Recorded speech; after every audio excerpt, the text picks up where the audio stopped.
आज समय स्नान करने जब बाबा नंद यमुना जी में चले गए तो वरुण के देव उनको उठा करके वरुण लोक ले गए।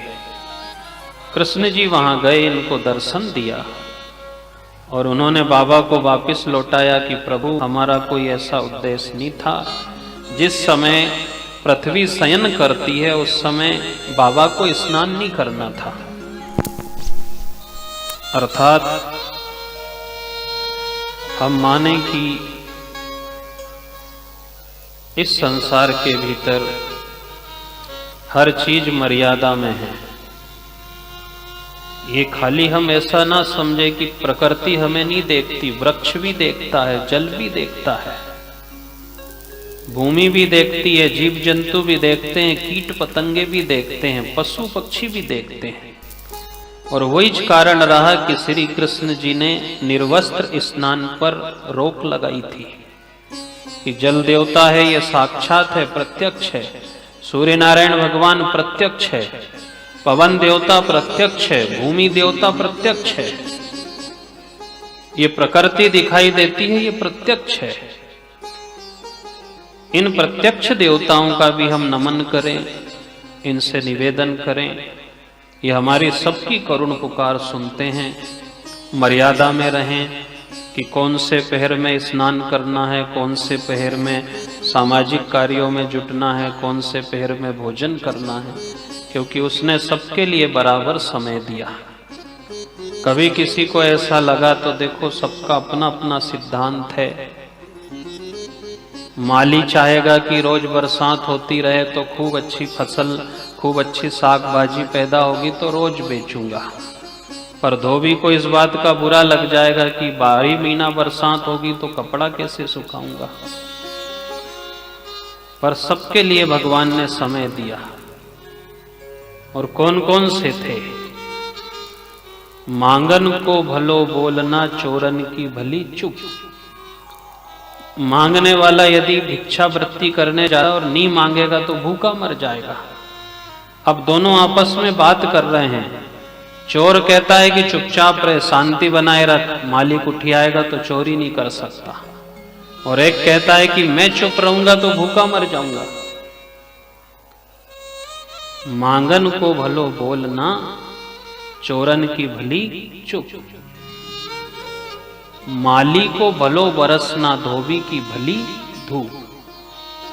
माली ने कहा कि रोज बरस, धोबी कहता है कि धूप भी निकल, मेरा जीवन यापन नहीं होगा। इसलिए उन्होंने 4 पहर बना दिए कि पहले पहर सब कोई जो जागे, दूसरे पहर भोगी, तीसरे पहर तस्कर जागे, चौथे पहर योगी। 4 ही अवस्थाएं बना दी, 4 पहर बना दिए कि समय पे जागो। ब्रह्म मुहूर्त में हम नहीं जागे, चौथी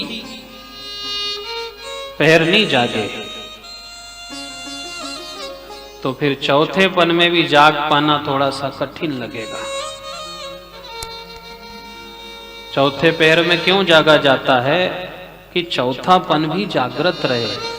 ये जो बुढ़ापा है ना हमारा, ये कौन सा चौथापन है। और जो लोग चौथे पहर में जगते रहे वे उनका कभी चौथापन भी नहीं बिगड़ा। इसलिए समय पे जागो।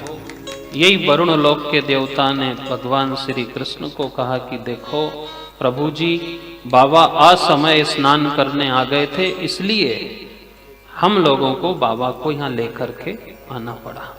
आपके दर्शन हो गए, आप बाबा को अपने साथ ले जा सकते हो। सब चीज का समय रखो, भोजन का समय।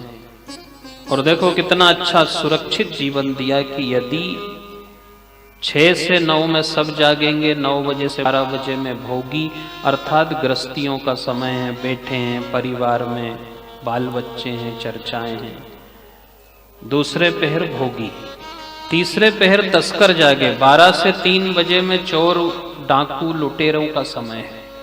12 बजे से 3 बजे घर से भी बाहर निकलोगे, सफर करोगे, कहीं घूमोगे तो भगवान की गारंटी पीरियड से बाहर का समय है। भगवान की कोई जिम्मेदारी नहीं है कि आप टकरा जाओ, चोरी हो जाए, लड़ाई हो जाए। 12 से 3 चोरों को समय दिया, तस्करों को समय दिया। तीसरे पहर तस्कर जागे, चौथे पहर योगी। सुबह 3 बजे से 6 बजे तक आप देखो, कोई फूल तोड़ता हुआ, कोई बिलपत्र, कोई राधे राधे, कोई हरे राम, कोई राम फेरी। नजरपुरा, रेडगांव, दोनों जगह आसपास के गांव में राम फेरी निकलती है। 3 बजे से 6 बजे तक आपको केवल हरी चर्चा सुनाएगी। राम राम के जाप हो रहे, कहीं शिव जी की आरती है, कहीं कृष्ण जी की आरती है, कहीं जगदीश जी की आरती है। ये योगियों का समय है। और जो व्यक्ति समय के साथ चलता है, समय उसका सहयोग करता है। जो पहाड़ से नहीं मरा, जो गोली से बच गया, ऐसे व्यक्तियों को भी समय ने मार दिया। और समय ने मारा है जब देखो, कोई बड़े बड़े रंगदार की नहीं चली, किसी ताकतवर की नहीं चली। जब यम का दूत पकड़ने आता है, जब कैसा सूत्र है कबीरदास जी का। कबीरदास ने क्या कहा कि दिन रात बहुत रंग चलते थे, तूती बोलती थी, बड़ी बड़ी बात करते थे, कोई किसी से नहीं दबता था, सीना चौड़ा था, भुजाएं बड़ी बड़ी थी। पर जब बुढ़ापा आया तो कबीर ने बड़ी अच्छी बात की है कि देखो कैसी स्थिति बनी। मानना पड़ेगा कि समय मनुष्य नहीं बलवान है, समय बड़ो बलवान। बेलन लूटी गोपिका, बही अर्जुन बही बाण। समय सबसे बहुत ज़्यादा बलवान है।